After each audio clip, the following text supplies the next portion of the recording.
karena kita kedatangan dosen tamu ya. Bernama beliau adalah Dr. Rio Sutoyo. Kita berikan aplaus dulu untuk Pak Rio. Selamat datang Pak di Semarang. Jadi kita selama 2 sesi ke depan akan bersama dengan beliau. Teman-teman, tunjukkan antusiasnya, tunjukkan pembelajaran yang baik ya di Semarang ini. Saya akan duduk di situ juga, begitu. Sebelum mulai kuliah kita pada pagi hari ini, mari kita berdoa dulu sesuai dengan agama dan kepercayaan masing-masing. Berdoa dipersilakan.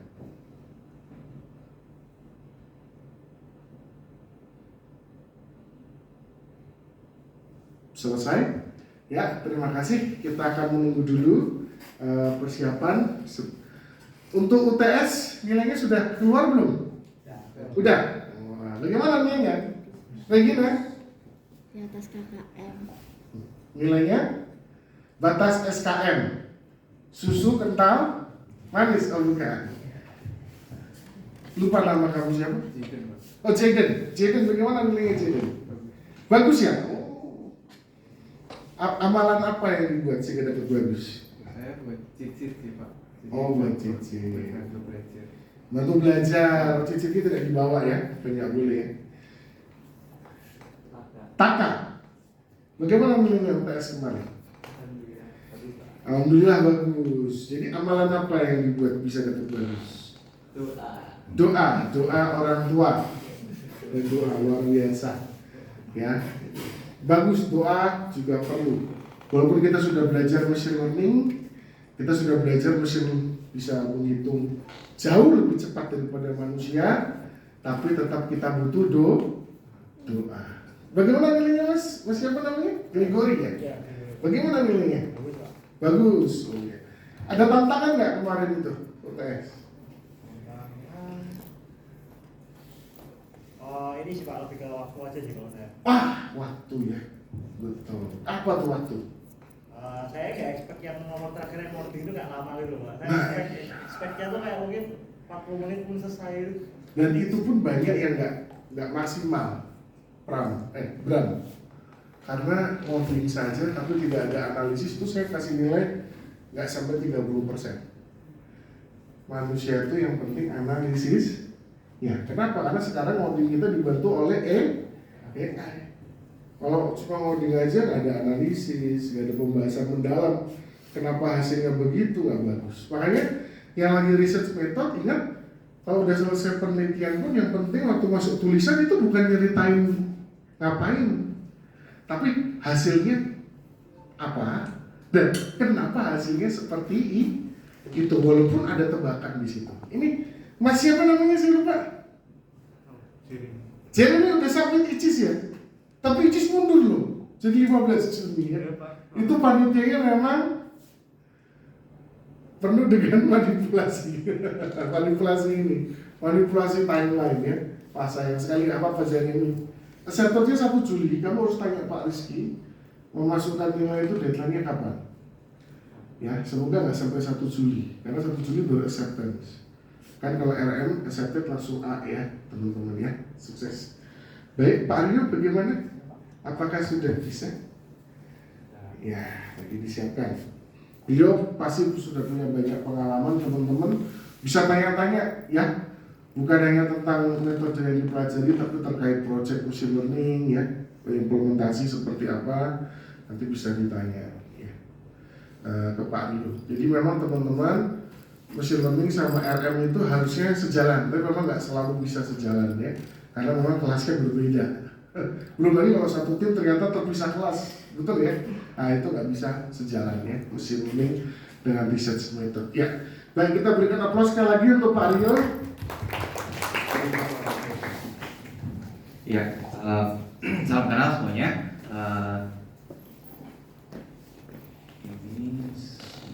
Oh iya. Ya, salam kenal, nama saya Rio. Nah, saya adalah dosen di Computer Science di Kemanggisan, mostly ngajar di Binus Alam Sutra. Selain itu, saya juga menjabat sebagai manajer di BIRA Teams atau tim data analitik di Binus gitu. Jadi mengolah data Binus University agar kita bisa berkompet dengan kampus-kampus di luar sana, kompetitor lah gitu ya. Nah ini email saya dan nomor handphone, jadi teman-teman nanti kalau habis kelas pun nanti bisa tetap kita kontak gitu ya dan berkolaborasi. Nah ini sedikit short bio. Singkatnya saya waktu itu S1 di BINUS juga di Kemanggisan, terus S2-nya lanjut di Thailand, dan S3-nya lanjut di BINUS. Sempat juga waktu itu jadi research assistant di RWTH Akun University gitu ya. Kemudian riset saya itu mostly di AI dan NLP, terutama di bagian emotion recognition gitu. Oke, itu sedikit aja untuk pengenalannya. Nah, jadi kita hari ini akan belajar terkait dengan decision tree. Jadi salah satu machine learning teknik di dalam sklearn library gitu ya. Sklearn udah yang mencoba? Pasti udah sering ya, gitu.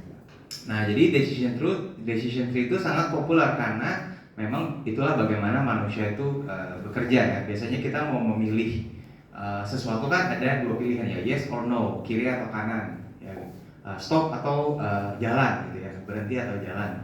Nah seperti itu. Nah decision tree itu seperti namanya adalah bentuknya sebuah tree yang kita akan memilih gitu ya, kiri atau kanan gitu ya, atau tadi berhenti atau jalan dan seterusnya. Nah kemudian decision tree juga menjadi basis dari ensemble learning gitu, dimana ensemble learning adalah menggabungkan berbagai jenis machine learning ya, teknik gitu, regression, terus juga random forest ya, ada decision tree dan seterusnya, dengan teknik bagging, boosting sama stacking gitu ya. Nanti kita lihat one by one ya. Nah untuk decision sendiri ini adalah bisa dilihat sebagai algoritma yang top down ya, jadi constructive method untuk classifier ya. Nanti kita lihat ada contohnya itu kita pakai Titanic dataset. Nah, jadi dia decision tree itu memiliki hierarchy of decision. Mungkin kita lihat langsung aja gambarnya gitu ya, biar langsung kebayang. Nah, jadi biasanya kita punya work to do ya, simpelnya gitu sebagai manusia. Oh, kalau yes, maka ya kita stay in. Tapi kalau enggak, maka kita outlook gitu ya, kita keluar jalan-jalan atau apa. Nah, terus pada saat kita keluar bisa juga ada berbagai kondisi, ada sunny, overcast atau rainy gitu ya. Nah, maka kalau sunny ya kita go to beach gitu ya, atau kalau kita overcast maka go running. Atau kalau kita rainy maka ya kita stay, terus dicek friendnya busy atau enggak. Kalau yes maka stay in, kalau no maka go to movies gitu. Nah, basically semua pilihan ini adalah decision tree jadi bentuknya gitu. Nah, kapan kita pilih kiri, kapan kita pilih kanan tergantung dari kondisi yang ada gitu ya, kondisi yang ada. Jadi contohnya kalau di dalam dunia nyata, simpelnya biasanya kalau orang diabetes gitu ya, kira-kira penyebabnya apa? Dari gula gitu ya. Kita mengukur gula itu based on nilai dari gula darah gitu ya, gula darah. Nah, jadi kalau kita punya 100 sampel, 100 pasien, dicek dulu tuh gula darahnya masing-masing gitu ya. Nah, dari situ kita akan mendapatkan sebuah pola. Ya, polanya adalah biasanya kalau gula darahnya tinggi, dia akan di atas batas normal gitu ya. Let's say batas normalnya sekitar 120 gitu ya. Walaupun udah puasa, kalau habis puasa ya wajar gitu ya, 120 tuh wajar. Tapi kalau ternyata tidak di bawah 120, maka kemungkinan besar insulinnya sudah rusak gitu. Akhirnya apa? Akhirnya si gula darahnya naik terus ya, nggak pernah turun. Nah, jadi dia akan terus-terusan naik. Nah, berarti yes no-nya simpelnya gampangnya gitu dulu, cek gula darah.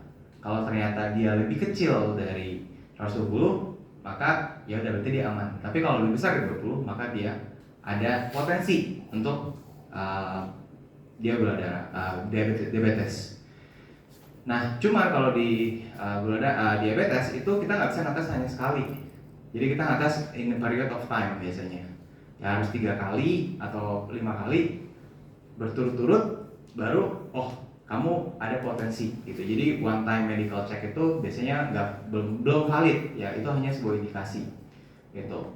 Nah, Jadi semakin ke dalam ya simpelnya tinggal dicek lagi aja terus ya. Ini simplifikasi case ya gitu ya. Nah, jadi teman-teman bisa lihat bahwa decision tree itu mirip sama mata kuliah data structure ya. Jadi teman-teman belajar tree kan kemarin ya, ada binary search tree gitu ya, ada graph dan lain-lain. Nah, konsep tree itu sebenarnya nanti akan dipakai di mana-mana gitu ya. Jadi ada di decision tree, nanti ada pre-structure tree gitu ya. Jadi dalam decision tree itu kita menggunakan konsep yang sama dengan data structure as a basis gitu. Jadi dia punya root node ya, dia nggak punya incoming edges, nggak punya parent gitu ya. Jadi dia memang root paling atas. Nah, dan zero or more outgoing edges gitu ya. Outgoing itu maksudnya turunannya ya gitu ya. Jadi dia punya turunannya gitu.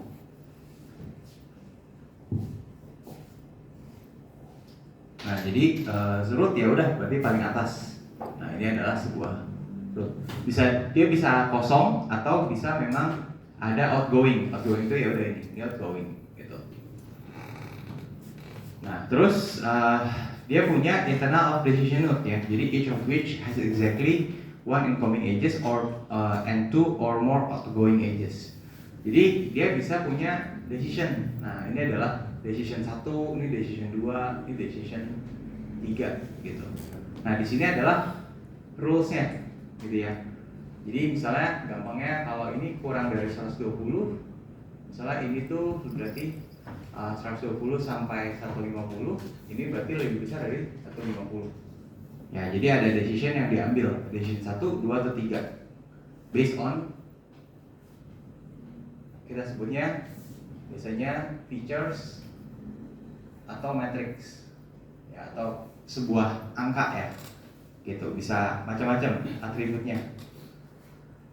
Nah, jadi decision ini yang diambil misalnya kalau angkanya misalnya gula darahnya itu ternyata sama dengan 100 gitu ya. Oh, berarti udah dia take decision 1 gitu. Kalau ternyata gula darahnya 170, berarti dia take decision 3. Nah, berarti tinggal dicek aja one by one. Kita pilih satu atribut, satu fitur, terus kita bandingkan dengan rules-nya. Nah, rules-nya dari mana? Ya, rules-nya itu kalau machine learning biasanya kita akan based on pola, based on data.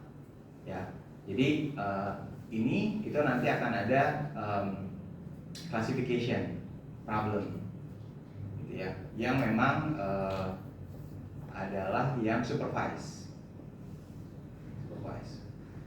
Ya, artinya apa supervise? Supervise learning. Datanya di label, gitu. Datanya di label. Kalau data udah di label, ya kita bisa langsung bikin model classification. Salah satunya dengan si decision tree ini, ya. Jadi ini decision tree, gitu. Ya. Nah, lanjut. Tadi ada root node, ada internal decision node. Nah, kemudian ada juga leaf or terminal node ya. Jadi terminal tuh kayak terminal bus ya. Jadi dia udah akhir paling bawah. Jadi has exactly one incoming edges and not outgoing edges. Jadi yang bagian paling bawah ini. Nah, ini terminal. Jadi di bagian bawah ini bisa jadi terminal gitu ya. Ini berarti terminal. Nah, ini juga misalnya ini pilihan 2.1, ini 2.2, ini 2.1, biasanya ini 3.1, ini 3.2. Nah, berarti bagian bawah ini adalah dia terminal, gitu. Ya, jadi paling bawah aja. Dan ini liftnya bisa beda-beda ya. Jadi nggak harus in the same level. Gitu.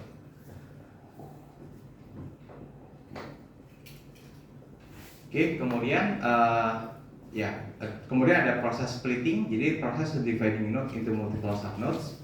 Jadi satu bisa jadi banyak, dan juga ada branch. Jadi subsection. Jadi kayak si subtree ini, a subsection of decision tree consisting of multiple nodes, gitu ya. Jadi kita bisa pilih satu branch tertentu untuk jadi. Nah ini sebenarnya konsep yang kalau kalian coding di Python, kalian nggak lihat ini sebenarnya, gitu kan? Tinggal pakai library machine learning, coding 3 baris, terus jadi hasilnya. Yang penting tahu cara mengolah datanya kan, gitu ya. Jadi just pick the data, terus kita pick machine learningnya, setelah itu di running, gitu ya. Tapi it's good to know ya bahwa inilah cara kerjanya, gitu maksudnya. Oke. Oke, sampai sini mungkin ada pertanyaan dulu terkait decision tree. Gak ada ya? Aman ya? Nah, decision tree itu adalah sebuah baseline biasanya, baseline algorithm. Jadi kita kan punya machine learning, kita punya deep learning ya. Nah, pertama kali kita bisa tes dengan apakah bisa dilakukan decision tree operation. Kalau bisa, lakukan dulu aja ya.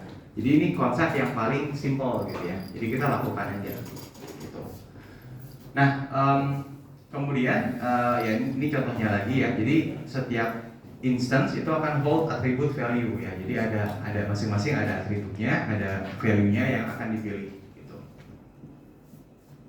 Nah, filternya kalau di sini contohnya based on sunny, overcast atau rainy ya. Kalau humidity high atau normal, strong atau weak. Nah, ini yang sama kayak gula darah maksudnya. Jadi setelah ada pertanyaan ya outputnya itu baru dicek gitu ya, humidity high atau normal, wind strong atau weak gitu ya. Nah jadi goal kita sebagai machine learning expert gitu ya adalah sebenarnya menentukan si atribut value-nya ini apa yang harus diukur. Karena sebelum tahu bahwa seorang diabetes kan kalau kita medical check up banyak atribut yang lain ya, ada kolesterol, ada gula darah gitu ya, ada LDL macam-macam lah di dunia kedokteran.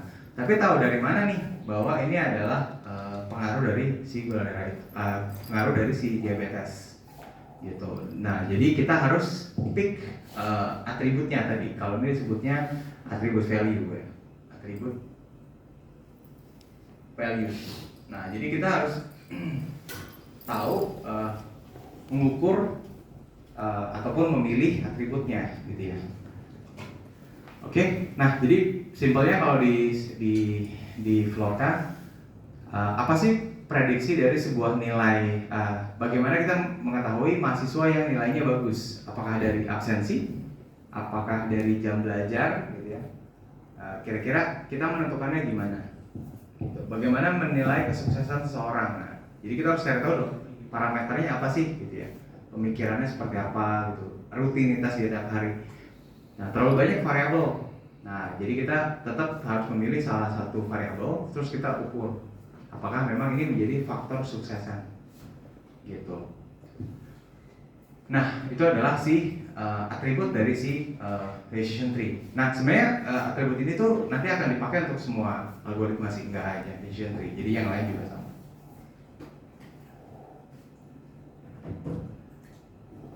Oke.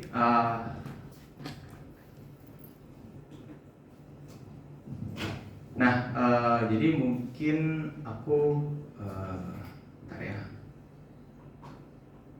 Nah, aku langsung kasih contohnya aja dulu ya, biar langsung kebayang real world problemnya gitu. Nah, jadi ini ada satu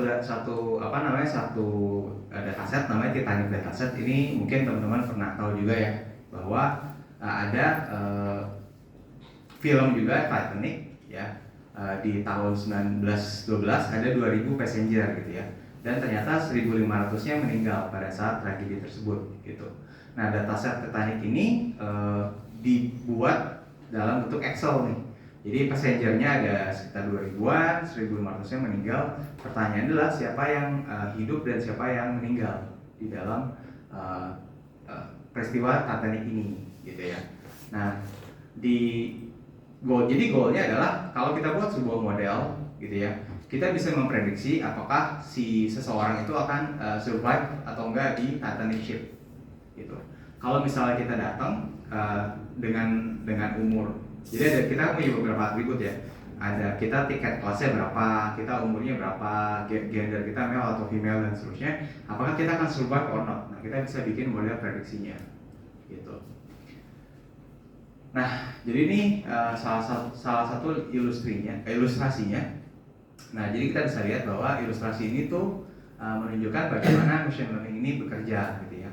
Mulai dari fitur-fitur yang dipilih, jadi ada class, ada gender, ada age, sama fair gitu.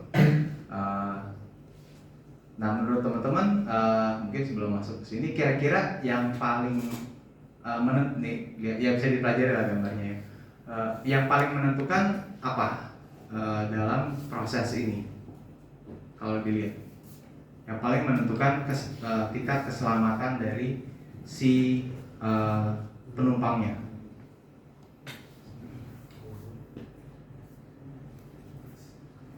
Nah,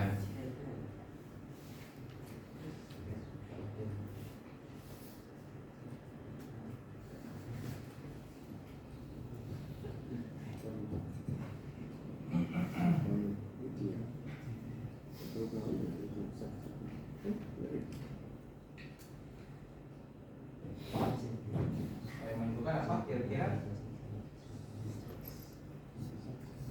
Seks Seks, ya, gender itu paling atas. dan Ya, usia. paling atas adalah if the gender is female or not. Kenapa? Karena di dalam dunia ini biasanya kalau ada kecelakaan ataupun tragedi pasti female and children first, gitu ya. Jadi yang pertama adalah female, apakah dia female atau bukan. Kemudian ini kelas, ini kayak first class-nya kalau kita flight itu first class atau regular ya yang biasa gitu ya. Nah kemudian baru umurnya 25. Jadi biasanya semakin muda dia semakin diduluin lah istilahnya gitu ya. Jadi yang agak bukan agak yang senior akan stay di ship-nya untuk menolong gitu di dalam Titanic dataset. Nah ini adalah salah satu contoh dari decision tree gitu ya, yang memang famous di Titanic dataset. Nah bentuk datanya dulu kayak gimana? Jadi bentuk datanya itu ada passenger 1 sampai passenger sekian gitu ya. Ini contohnya misalnya 891. Kemudian setiap baris ini berarti adalah satu satu baris data atau satu penumpang. Nah, setiap penumpang ada tipe kelasnya, dia kelas 3, kelas 1 dan seterusnya. Terus apakah dia gendernya male atau female, terus umurnya berapa, ya.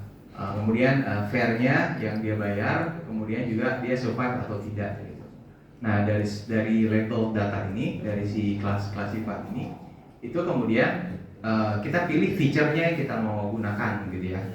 Nah, ini ada number of sibling, ada fare, ada macam-macam. Nah, kemudian dari data tersebut dibuatlah model machine learning dengan menggunakan decision tree. Nah, dengan decision tree itu kita bisa lihat sebenarnya dengan kita bisa menghubungkan korelasi namanya, apakah sebuah atribut itu berhubungan dengan angka survive or not, gitu ya, dengan angka survive or not. Jadi kita bisa lihat, oh kalau age itu ternyata 35% sampelnya did not survive dengan lebih besar dari 25, gitu ya. Sedangkan kalau si 70% itu kurang dari 25 itu survive.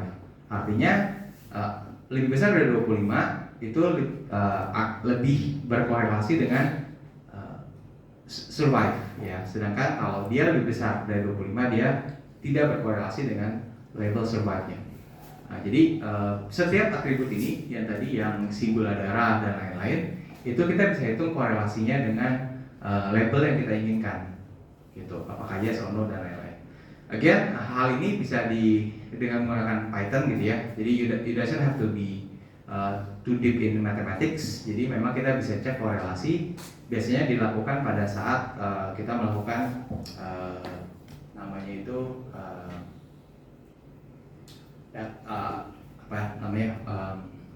melakukan proses pengolahan data di awal gitu ya.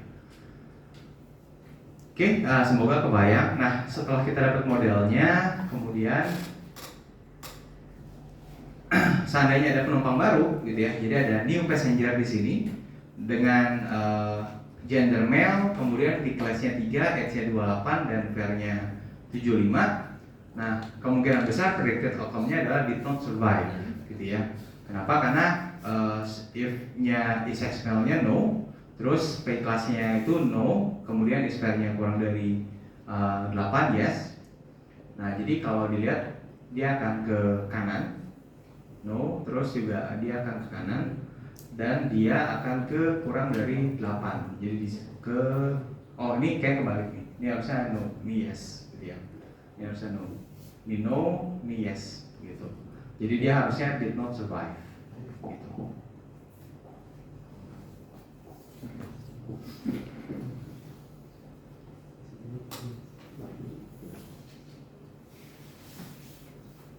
Ya jadi jalurnya adalah kalau digambar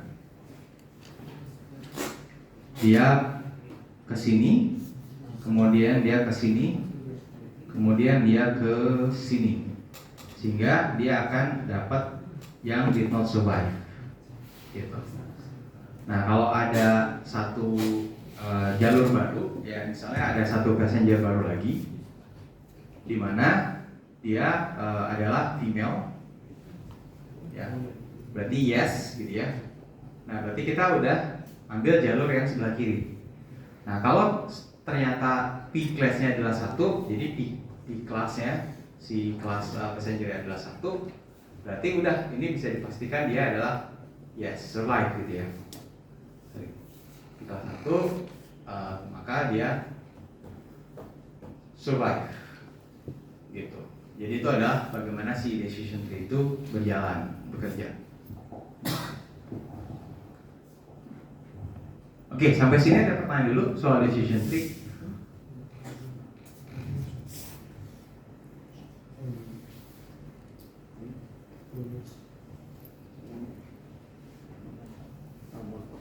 Pernah coba Titanic dataset?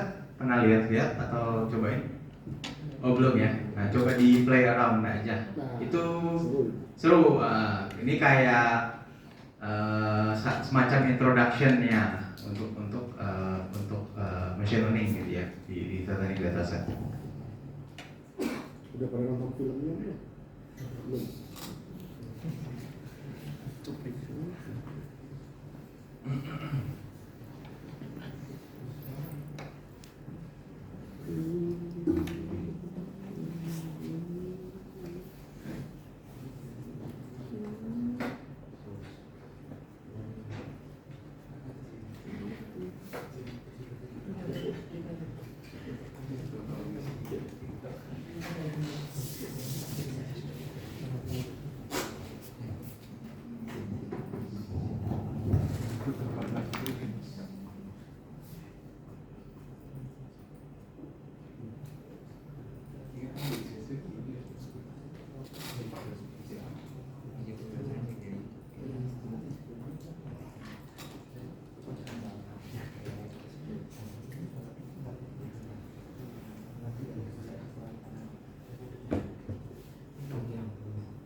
Oke, kita coba lihat codingnya ya. Jadi ini sekilas saja mungkin biar teman-teman bisa kebayang gitu ya. Nah, jadi yang bikin enak dari Titanic Dataset itu dia tersedia dimanapun ya. Jadi nggak perlu nggak perlu import ataupun masukin ke lokal.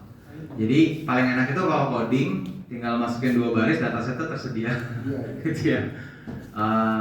Jadi gambarnya bentar. Kalau ini dari GitHub ya, dari GitHub. Iya, dari GitHub. Dia sumbernya macam-macam kok. Bentar aku matiin dulu dark mode.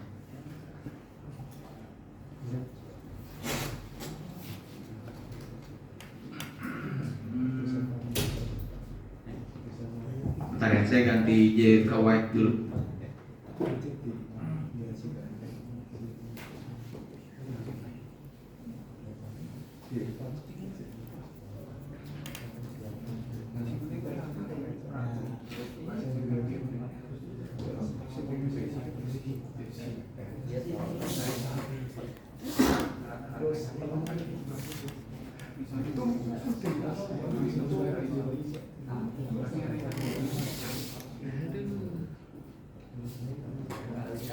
Siapa yang pakai?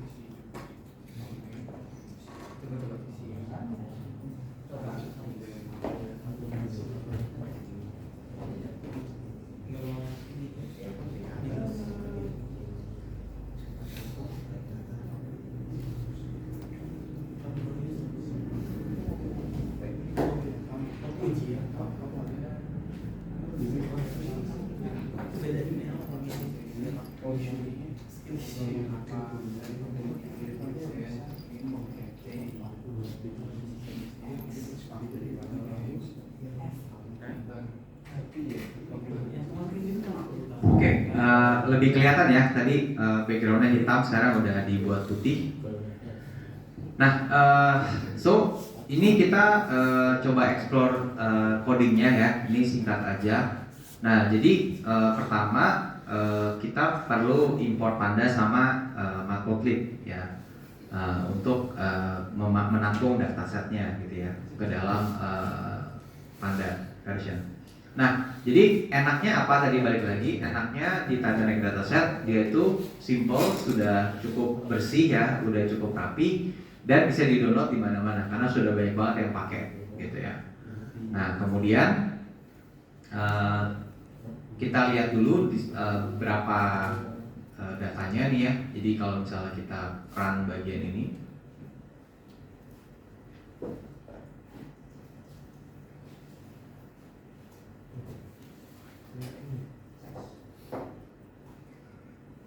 nah ini bentuk datanya gitu ya. Jadi first row-nya dia ada passenger ID 12345, apakah dia survive, kemudian dia ada kelasnya gitu. Nah, terus ini kita lihat juga beberapa atribut lain. Jadi ada nama dari passenger, terus juga ada gender dari passenger, terus umurnya berapa, dan tadi siblingnya ada berapa, 1 atau 0, 1 dan seterusnya gitu.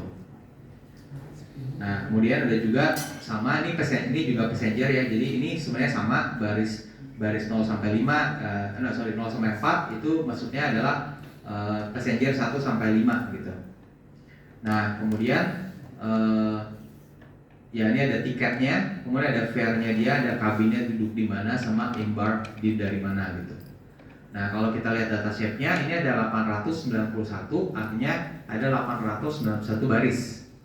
12 ini 12 kolom, jadi ada 12 atribut gitu. Nah, ini adalah atributnya. Jadi ada passenger ID, survive, D-class, name, gender, age, sibling, parts, tiket, fare, cabin, sama embark gitu. Nah, pertanyaannya adalah kita kan nggak tahu nih dari 12 atribut ini yang paling berkorelasi yang mana, ya kan? Jadi kenapa kita bisa tahu bahwa si gender ini yang merupakan paling berkorelasi gitu ya? Nah, ya by the way survive ini yang jadi labelnya kita ya, yes or no gitu. Jadi itu bagian yang dipengaruhi. Nah, kita balik lagi codingnya di atas. Nah, jadi yang bagian atas nih ada tadi ya display 5 row, data shape, information, summary sama missing value. Kita bisa lihat semua gitu.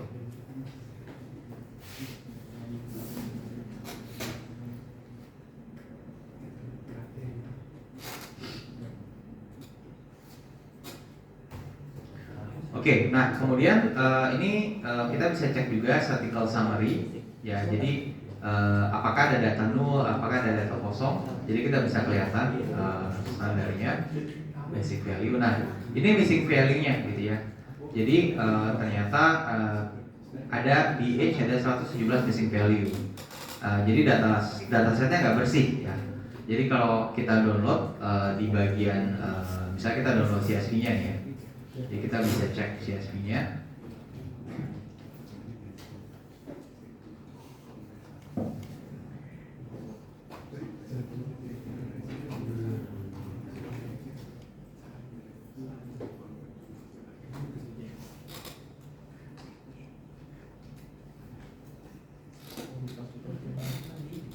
Oh ya, ini mungkin sekalian demo juga karena di beberapa kelas yang lain belum tahu. Jadi kalau punya data CSV, jadi comma separated value, kalau di copy ke Excel kan jelek ya, maksudnya jelek tuh dia nggak bentuknya kolom. Nah kita bisa split based on comma ya. Jadi klik data, terus pilih text to column, terus kita pilih delimited, jadi dia dipisahkan based on apa. Kemudian pilih koma. Nah nanti si baris kolom-kolomnya akan dipecah based on delimiter tadi ya. Terus kita klik next. Nah terus kita bisa cek satu-satu sini. Ini tuh harusnya general atau ini tuh apa gitu ya. Sebentar. Ini kayaknya aku lupa something.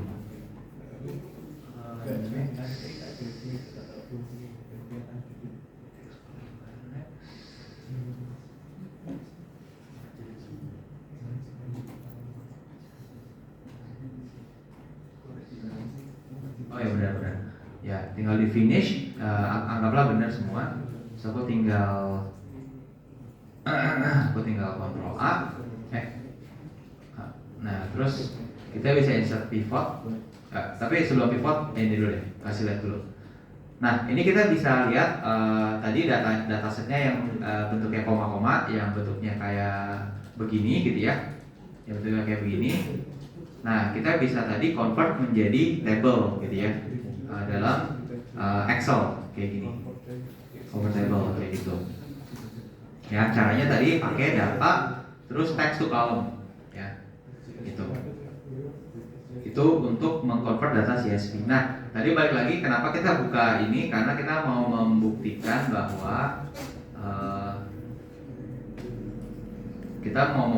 bahwa oh ternyata ada si ages yang 177 itu missing value.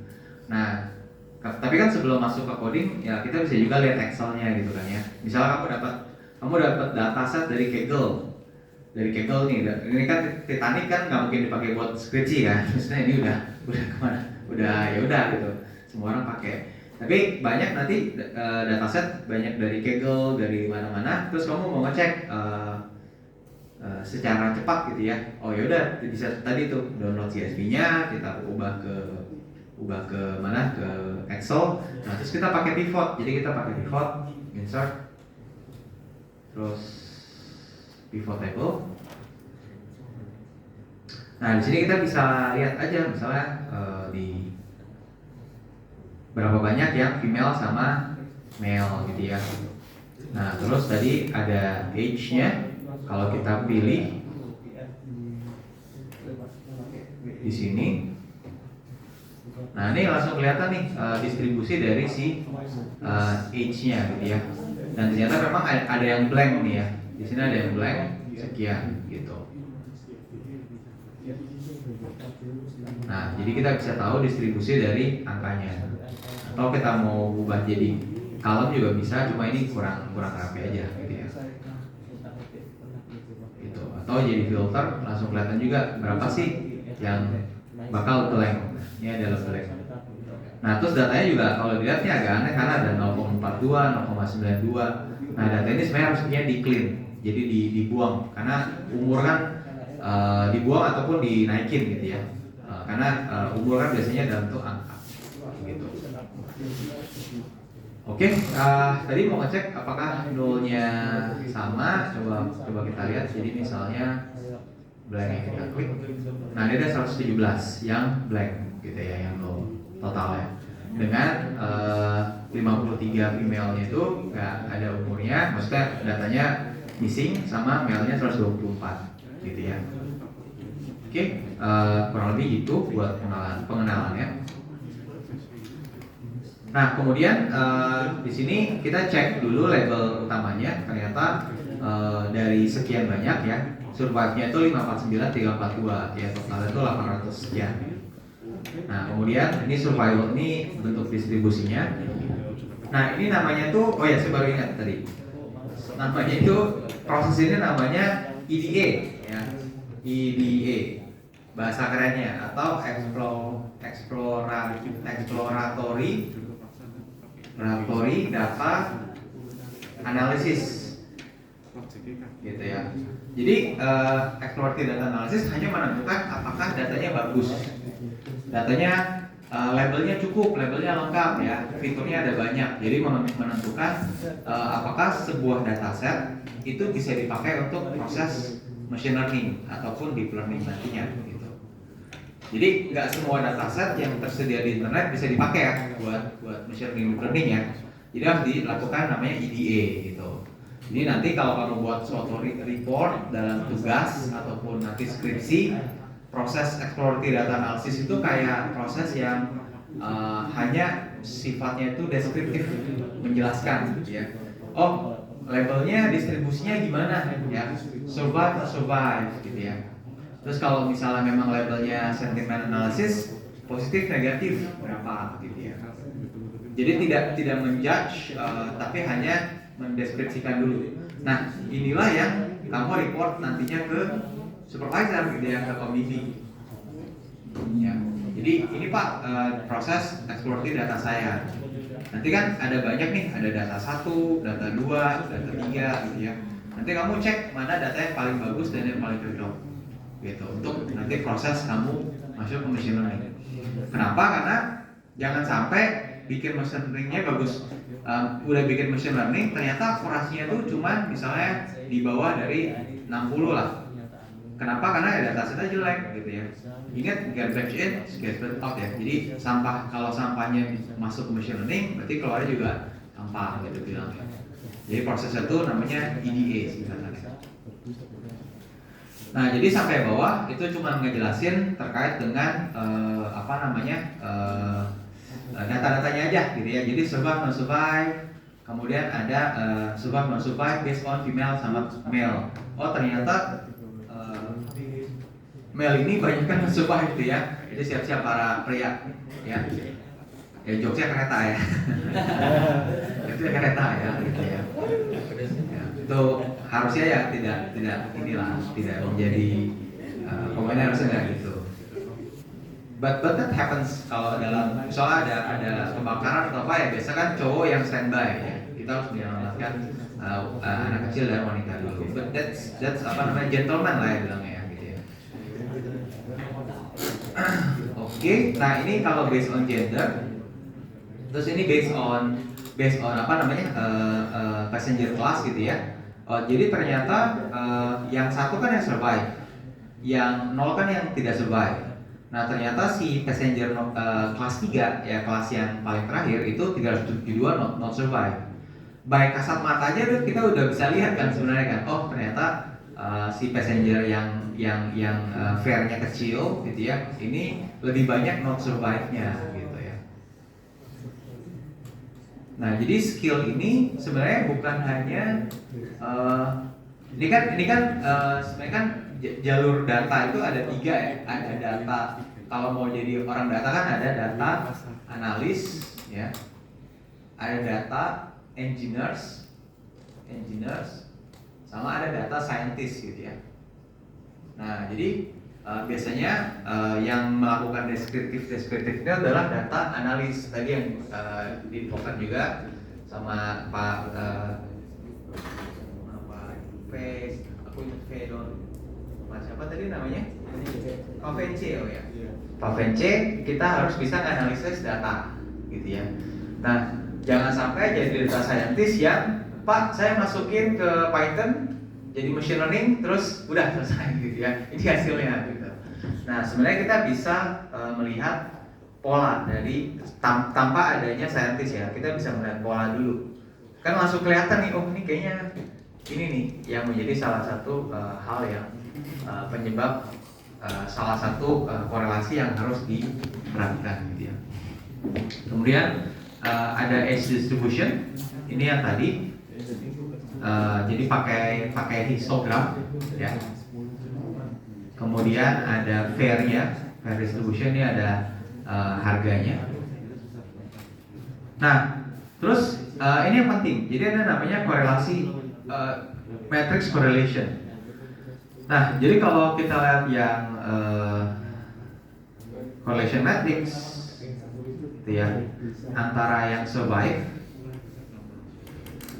Nah, kita bisa bandingin kira-kira dia paling tinggi itu sama yang mana gitu ya dengan korelasi matrix ini. Nah, minus 0,4 ini berarti paling rendah, 1 ini paling tinggi ya. Warnanya memang kebalik ya. Jadi intinya minus 0,4 ini paling rendah, 1 itu paling tinggi ya. Jadi survive sama survive yang paling tinggi korelasinya gitu ya.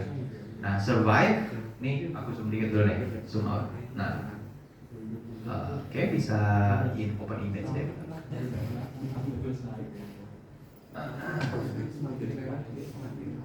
Ya, semakin korelasi image-nya ini ya.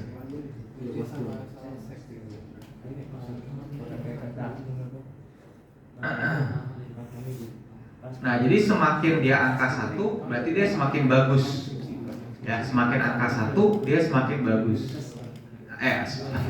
Semakin angka 1 dia semakin merah gitu ya.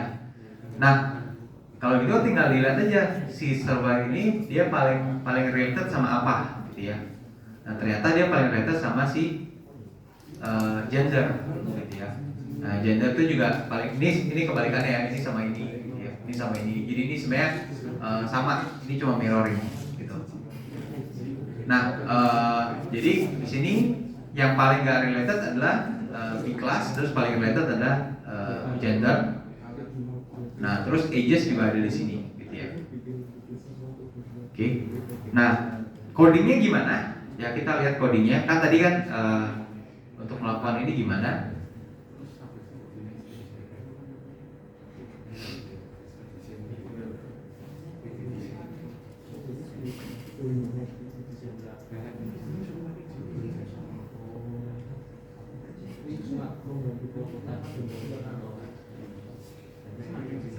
Nah, jadi pertama kita mesti convert gender into numeric, gitu ya. Kenapa ada data yang bentuknya categorical atau label, sedangkan machine learning tidak bisa menerima angka ya. Jadi kita mesti labeling. Jadi untuk male akan jadi 0, female akan jadi 1 ya. Sisanya itu udah survive ya, 1 0, B-class itu 1 2 3. Gender udah jadi 0 1, terus ages juga bentuknya floating ya, double. Cis BE 1 dan 0 yang tadi jumlah sibling. Part sama pair juga udah angka. Nah, setelah itu kita tinggal bilang correlation sama dengan numeric data ini yang tadi yang pakai data DF, data frame. Aku lupa karena terminologi data frame. Kemudian dot core ya, correlation maksudnya. Nah, kemudian dari udah selesai kita tinggal print. Jadi sebenarnya untuk melakukan print tadi correlation analysis yang kamu lihat table tadi hanya ada 2 baris ini. Gitu, 2 baris ini doang. Jadi cuma correlation equal numeric data core, di mana numeric data itu adalah semua kolom yang udah kita tampuk ke dalam data frame. Ya. Ini familiar nggak? Sorry. Familiar nggak ya? Data frame, kolom. Takutnya saya kan nggak tahu kalian udah belajar data frame belum. Coding ini tapi udah pernah kan ya? Udah. We are on the same level kan? Saya jelasin codingnya kalian kebayang kan ya? Aman ya, aman ya. Nah, jadi balik lagi intinya gini, kolomnya dikumpulin semua data frame, udah rapi, tapi ingat ini numerik ya, harus dalam bentuk angka ya. Kemudian ini terserah mau namanya apa, mau correlation, korelasi segala macam, ini nama variable doang. Equal nomor data yaitu si data frame-nya dot correlation dot cor. Nah, setelah itu tinggal di print yang tadi bentuk table tadi itu. Jadi sebenarnya cuma satu baris ini gitu. Nah, yang susah apa? Yang susah adalah datanya kan. Datanya harus bagus gitu.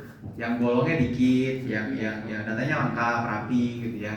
Nggak boleh ada ini. Karena kalau saya nggak, misalnya kita akan komen ini. Kita komen gitu ya, terus kita run. Nah, errornya apa gitu kan? Nah, could not convert string to float mail ya. Nah, ini maksudnya apa? Kalau kita cari-cari errornya, correlation matrix, bla bla bla, error, flashback. Nah, ini kenapa? Karena kita nggak bisa mengubah mail itu. Dia bisa menghitung korelasi sebelum dirubah gitu ya. Nah, jadi kita perlu rubah dulu yang tadi.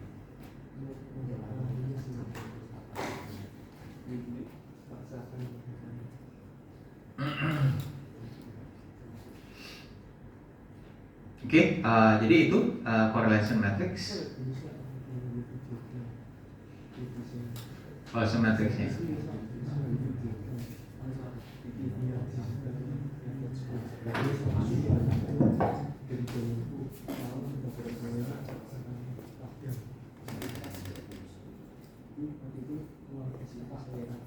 Ya. Oh ya.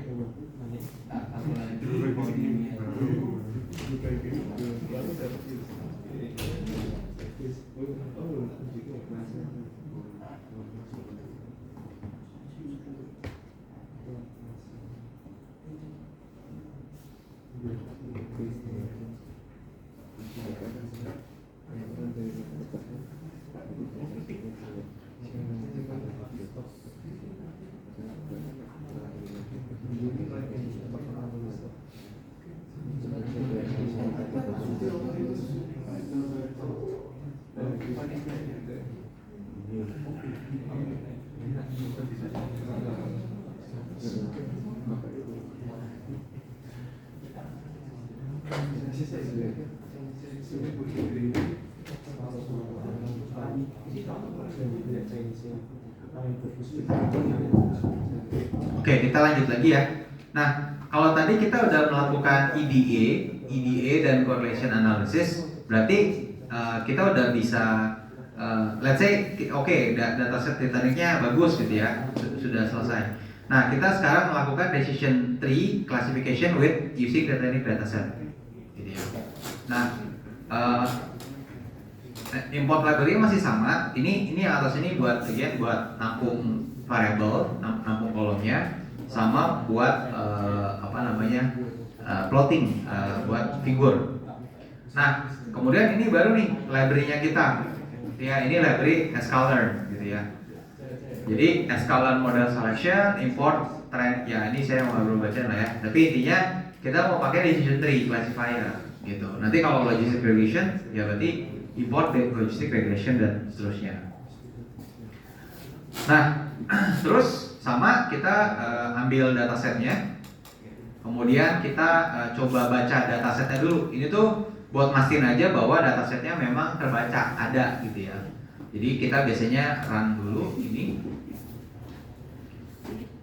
Nah, kemudian ada data preprocessing ya. Jadi ada features, terus ada create new data frame karena ini akan jadi XY-nya, akan jadi target sama fiturnya.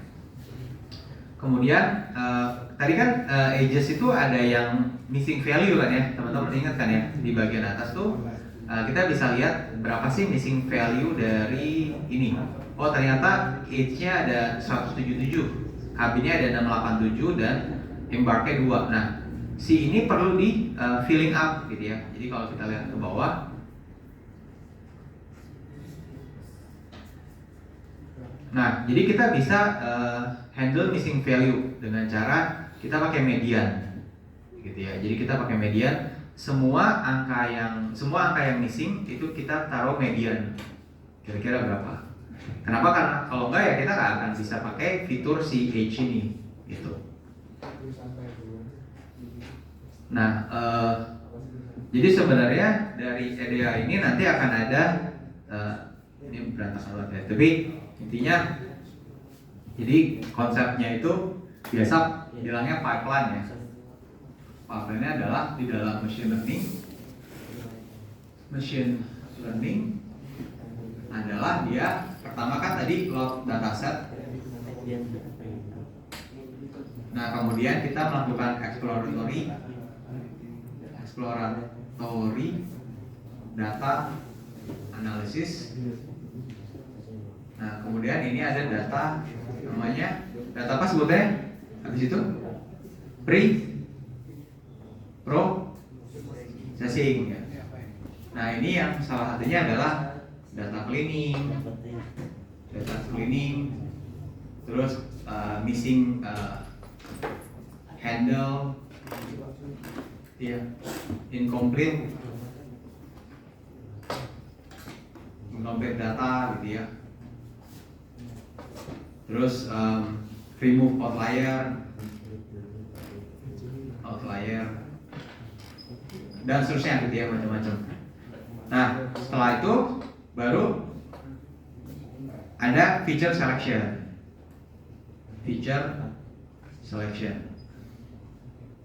Nah ini yang kita gunakan korelasi. Nah jadi dalam feature selection tadi ya, feature-nya kan bisa jadi ada gender, terus ada age, ada B class dan lain-lain ya gitu ya. Nah pastinya kalau kamu pilih kan feature ini bisa banyak macam, bisa 10 feature. Itu maksudnya atribut ya, ini maksudnya atribut.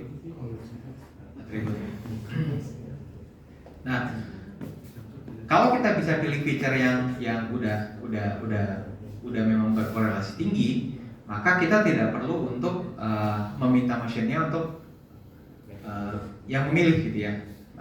Karena semakin banyak yang kita taruh ke sini, berarti kita meminta mereka untuk yang memilih gitu ya. It's not a good bad thing, tapi biasanya dalam feature selection kita lakukan korelasi dan kita udah pilih kira-kira mana yang paling related. Nah ini arbitrary ya, jadi saya kan tadi korelasi ada angka minus 4 sampai 1 gitu ya. Yaudah kita bilang aja yang korelasinya misalnya lebih dari 0,5 gitu. Ya udah nggak apa-apa. Jadi memang nih sebuah pilihan. Biasa aku pilih bisa di 0,5 korelasinya gitu. Oke, nah oh ya, habis itu ya udah berarti masuk ke machine learning-nya. Ya training lah, kita masuk ke training. Nanti ya masuk ke testing atau evaluation gitu. Nah, jadi the whole proses coding ini ya sebelah kiri itu ya flow-nya ya. Nah, jadi balik lagi habis data pre-processing, Jadi kita select individual feature, create new data frame, handle missing value, terus labeling, terus kita define feature sama target ya. Dimana featuresnya ini adalah tadi ada si B class,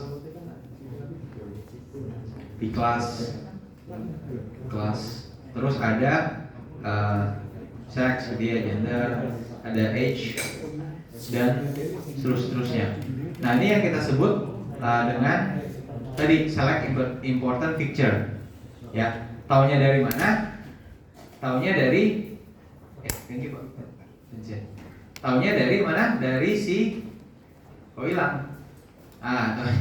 Taunya dari korelasi table, correlation matrix. Gitu. Jadi nggak asal pilih ya. Kayaknya ini related ya. Bisa based on observasi ya.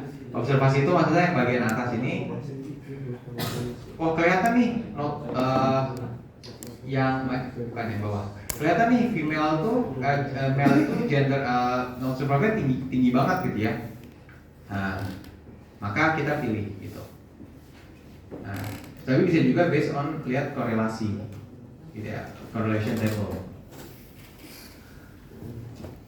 Oke, nah terus kedua feature selection yang bisa dipilih adalah sesuatu yang memiliki karakteristik yang mirip. Ya, karakteristik bukan karakteristik yang mirip.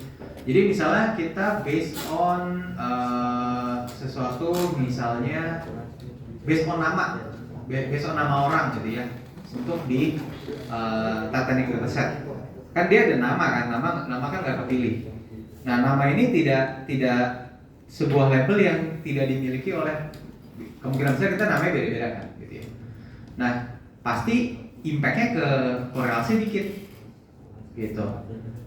Nah, jadi semakin kecil labelnya dari male, female gitu ya, number of class-nya 1, 2, 3, itu akan semakin mudah model memprediksi korelasinya gitu ya. Nah, jadi walaupun tadi fiturnya ada 12, tapi kita bisa pilih dengan feature selection. Ya, itu bagian dari si machine learning tadi. Oke. Nah, setelah kita melakukan pemilihannya, ini sampai ke sini, kita train ya. Nah, kita udah pilih yang ini. Nah, kemudian kita split dulu, ya kita split trainnya sama tesnya pakai train test split di 0,2 0,8, random state 42.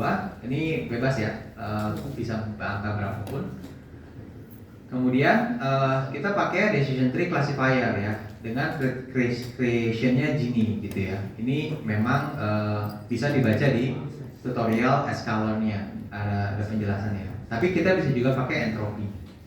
Nah, terus ini ada max depth-nya. Ini kita bisa ganti, jadi misalnya 12 gitu ya, bisa juga. Tapi sekarang kita pilih 4 dulu deh. 4 dulu. Ya, 4 dulu. Terus random state-nya sama kayak yang atas, kamu bisa pilih ganti. Tapi setiap testing harus sama ya, jadi nggak boleh beda-beda. Oke, nah terus kita train, setelah bikin modelnya kita train dan kita predict gitu ya. Terus kita visualize. Nah, coba kita lihat aja di bawah. Nah, jadi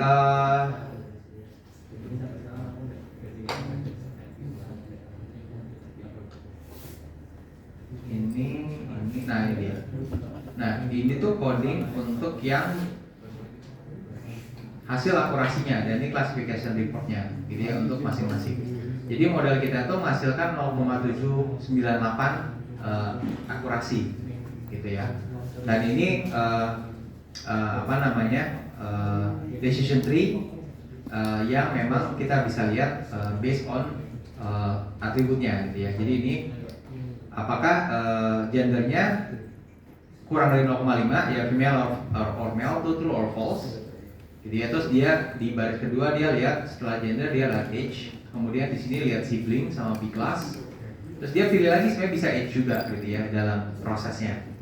Nah, jadi cuman pastinya makin ke bawah atributnya makin beda-beda gitu ya. Jadi di sini gender, age, B class, terus fair.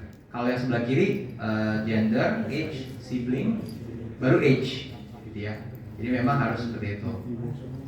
Nah, tadi mau kasih lihat yang kalau misalnya tadi kan akurasinya 0,798 ya. Nah, ini levelnya 4. Jadi levelnya itu si tree ini 1, 2, 3, 4. Nah, kalau kita turunin lagi, jadi misalnya jadi mana tadi? Jadi 10 gitu ya misalnya. Jangan kebanyakan ya, 8 kalau kali 4. Nah, tadi kan akurasinya itu di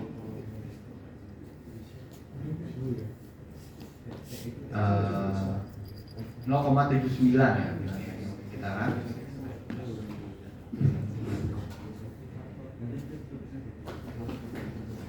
Nah, tree-nya kan makin dalam ke bawah karena maksimalnya 8. Nah, tapi bukan berarti akurasinya makin bagus ya. Jadi kalau dilihat tadi akurasinya malah jadi 0,78 ya, dengan random state yang sama. Nah, jadi goal kita dalam coba kita tes lagi ya. Misalnya kita mau deep depth-nya itu jadi lebih dalam lagi. Jadi misalnya jadi 20 gitu.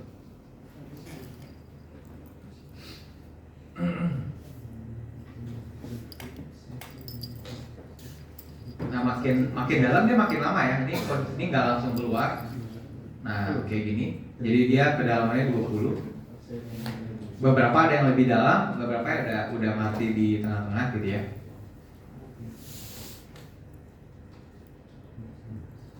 Nah, akurasinya ini hasilnya adalah di 0,74. Ya.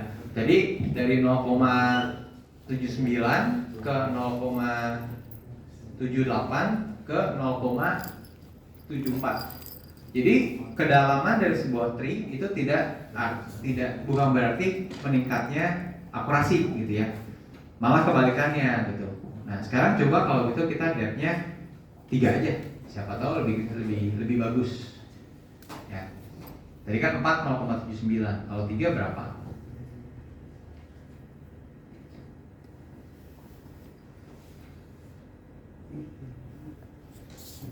Nah, ini cuma 3, nggak terlalu dalam.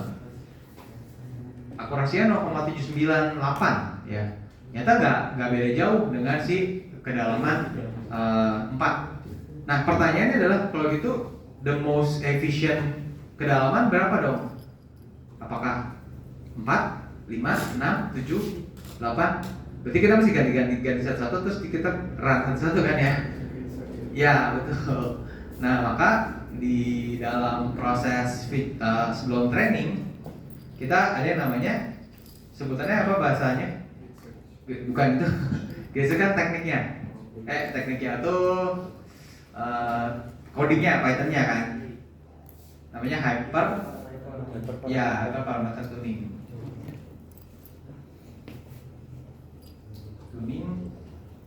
Wah, ini udah jago-jago nih berarti nih, udah familiar sekali dengan pakai grade CV kan biasanya, grade search atau grade CV gitu.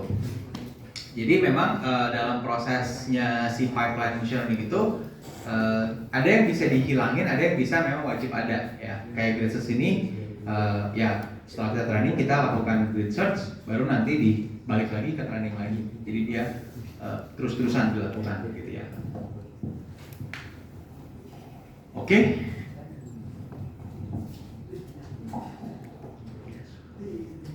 Jadi itu adalah proses dari decision tree. Ya.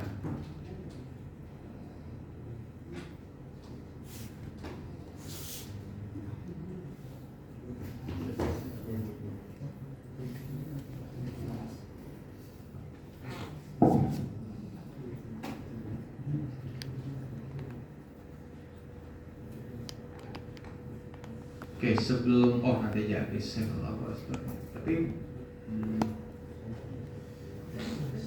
ya. Oke, sebelum kita masuk ke ensemble learning ada pertanyaan dulu. Nggak ada ya? Oke. Kok ya.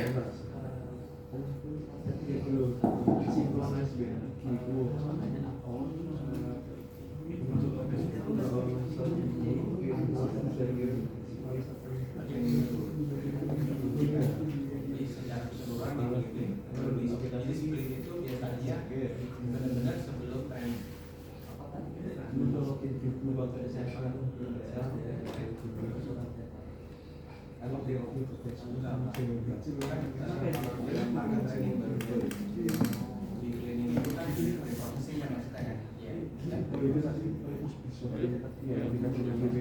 Karena kalau enggak dan training sama hasilnya bisa beda. Dimana kan harusnya setnya sama, kondisi setnya ya.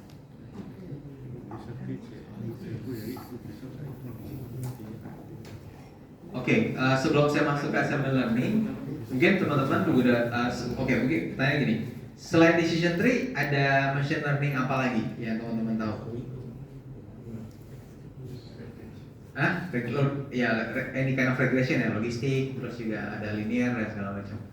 Terus ada random forest, yang which is pakai decision tree juga. XGBoost juga sebenarnya pakai decision tree. SVM dan segala macam ya. Nah, pertanyaannya sih mana yang paling bagus? Kan gitu ya. Kalau saya punya 10 teknik di sklearn, apakah saya harus coba 10-10-nya? Mana baseline yang paling bagus? Nah, kira-kira pakai apa jawabannya? Tesnya. Hah? Nuvones. Ya. Cara pertama adalah teman-teman bisa cobain satu persatu kan. Jadi kalau ada 5 teknik machine learning ya udah pakai 5-5-nya, di codingin tadi kayak tadi satu persatu. Nah saya mau kasih shortcutnya supaya lebih cepat. Nah jadi di Python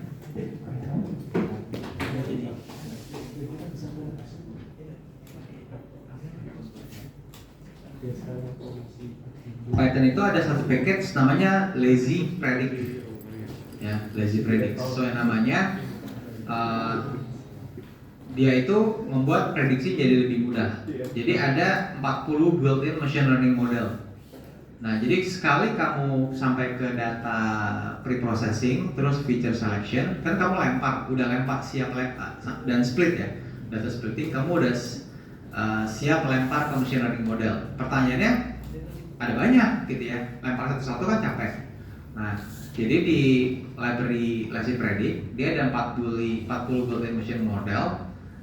Di bagian bawah nanti bisa kelihatan. Ini ada linear FVC, SVG, perceptron, LR, SVC itu SVM ya. Kemudian ada tentunya random forest. Nah ini random forest di sini random forest classifier. Nah yang akan digunakan untuk memprediksi data kamu, gitu. Nah jadi daripada ngetes satu-satu, langsung aja pakai Lazy Predict. Nanti dia yang akan ngetes. Gitu, semua datanya. Karena toh kan datanya sama, yang dibutuhin X sama Y aja. Jadi prosesnya itu kan kalau udah sampai di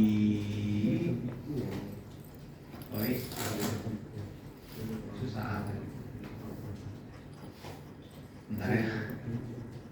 Nah, proses itu udah sampai di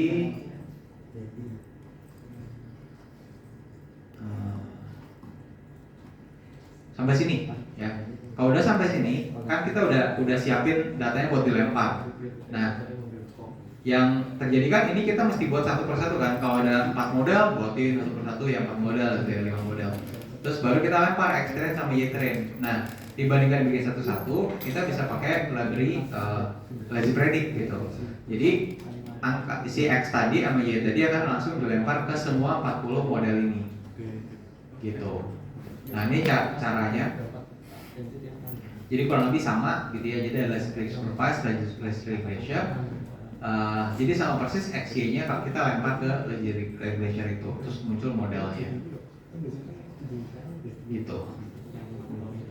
Ya, jadi again fiturnya itu ada 40 machine model di mana outputnya sama. Nah dia akan pilih nanti akurasi yang terbaik gitu ya, akurasi yang terbaik. Nah setelah itu baru dapat akurasi yang terbaik. Di sini sebenarnya kita akan dapat satu model yang paling bagus untuk dataset yang kita punya. Kemudian tetap dilakukan hyperparameter tuning atau grid CV lagi. Tapi at least by baseline kamu udah punya ini loh yang terbagus. Saya udah testing dari 40 machine learning model. Gitu nggak perlu satu persatu. Gitu ya. Oke, nah terus kalau nanti mau belajar ke deep learning, nanti ya udah machine learning kan udah selesai karena kita udah testing dengan banyak model kan. Kita coba dengan si deep learning gitu. Ya, jadi memudahkan kita untuk lakukan proses berikutnya. Oke, nah ini library-nya namanya Lazy Predict.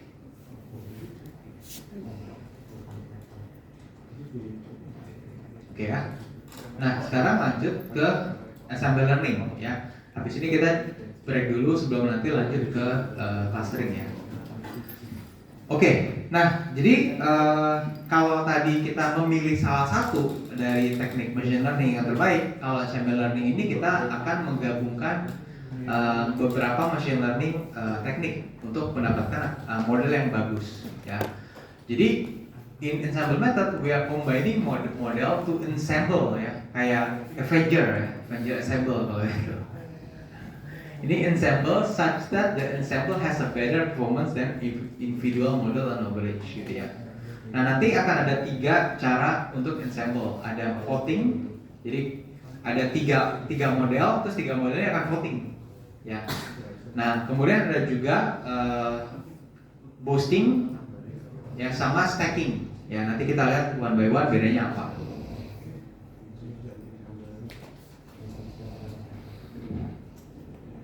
Oke. Woi. Oh. Oke. Nah, untuk yang pertama, nah ini paling simple, ini paling mudah. Kenapa paling mudah? Karena sama aja kayak biasa. Kayak tadi decision tree, untuk satu data tertentu dia akan voting gitu ya. Dia survive or not. Nah, kita pakai coba yang kedua, dia survive or not. Ketiga survive or not gitu. That's the voting. Jadi ini adalah we will use the term majority throughout this lecture in the context of voting ya. Jadi sama. Nah, intinya the class that receive the most votes for binary classification, majority and priority are the same gitu ya. Jadi sifatnya itu adalah based on majority votes win. Nah, ini training setnya. Jadi kita punya satu training set yang sama, tadi ada XY yang sama udah disiapin. Nah, ini model-model kita. Ada misalnya random forest, terus ada logistic regression, ada SVM, sampai banyak gitu ya. Nah, kemudian setiap masing-masing model akan ada prediksi. Ya. Prediksi ini kemudian kita lakukan voting, gitu ya. Lakukan voting, maka final prediction-nya apa, gitu ya. Nah, ini cuma bahasa matematikanya, tapi saya akan gambarkan dengan lebih mudah. Saya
Oke, ini contoh simpelnya ya, biar kita lepas dari matematik.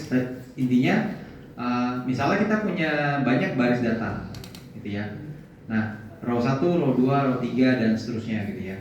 Nah, di row 1, di baris data 1, jadi passenger 1, random forest bilang bahwa kamu survive 1 gitu ya, kamu survive. Di SVM survive, di logistic regression survive. Itu menurut dia gitu ya. Di row 2 dibilang bahwa random forestnya survive, SVM-nya tidak survive, logistic regression-nya survive ya. Dan ini juga sama, random forestnya survive, ini SVM-nya survive. Oh, ini mendingan ganti angka satu aja deh. Jadi RF-nya survive, SVM-nya survive, LR-nya enggak, gitu ya. Nah, berarti karena sifatnya adalah majority wins. Karena sifatnya adalah majority wins, nah dua ini jadi maka ternyata dia survive karena dia angkanya 3 gitu ya. Jadi dia sifatnya adalah majority wins gitu ya.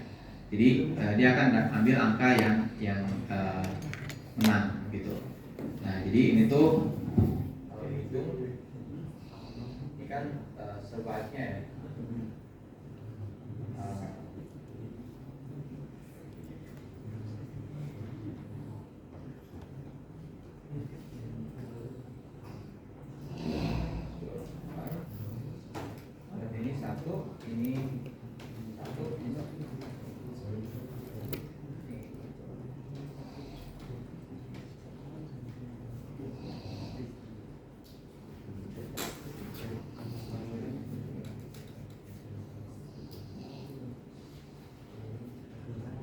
Oke, ini yang lebih gampang dipahami ya.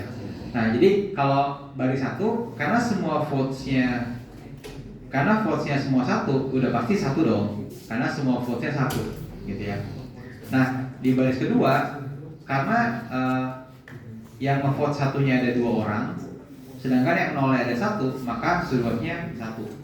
Sedangkan yang row 3, yang ngevote not survive itu ada 2, SPM sama LR. Maka yang si RF-nya ini 1, gitu ya. Nah, itu random forest.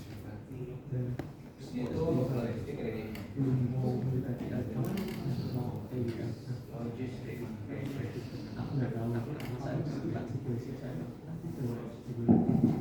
Ya, jadi in short ini adalah ensemble learning, gitu ya. Kamu punya banyak baris data, terus kamu punya berbagai jenis teknik ya machine learning. Kemudian ini ada hasilnya, ya. Ada hasilnya seperti apa. Nah setelah itu kita tinggal hitung aja mana yang banyak 1 atau banyak yang 0 gitu. That's the concept of ensemble. Oke. Nah dalam proses machine learning, jadi tadi ada sekitar 40 machine learning model. Kalau si lazy predict dia pilih satu yang terbaik. Nah kalau di ensemble dia pilih group of best machine learning model dan akhirnya dia bandingin kira-kira bagus yang mana gitu ya. Simple banget. Nah ini yang paling mudah. Oke, sampai sini ada pertanyaan dulu soal ensemble yang sifatnya adalah majority wins. Masih simple ya.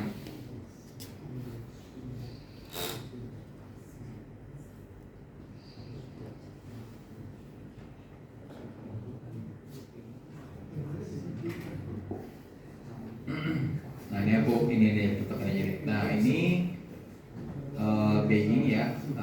Ini kurang lebih sama.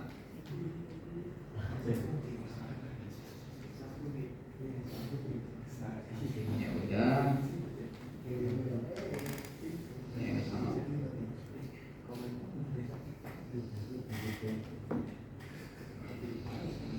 Oke. Nah teknik kedua itu adalah boosting. Ya teknik kedua itu boosting. Jadi di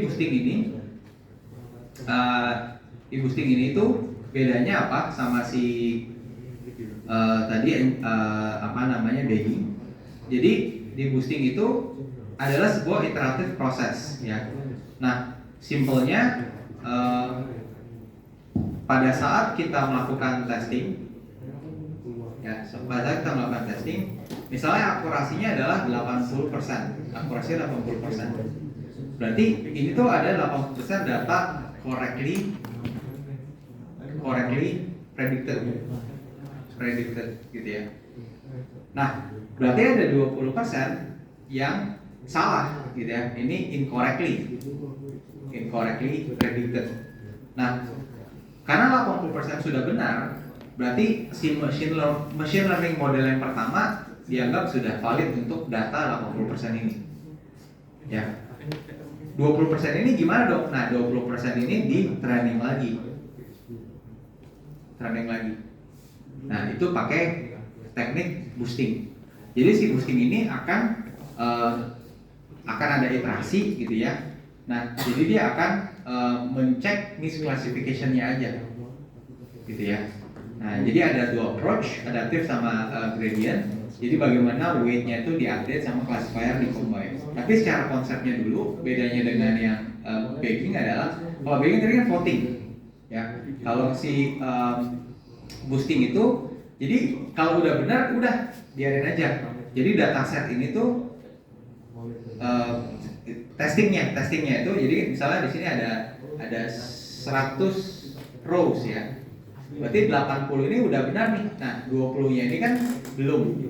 Nah, kita fokus ke 20-nya aja gitu, which is 20 incorrectly. Nanti 20 ini yang akan dilakukan proses lagi, pengecekan lagi. Gitu.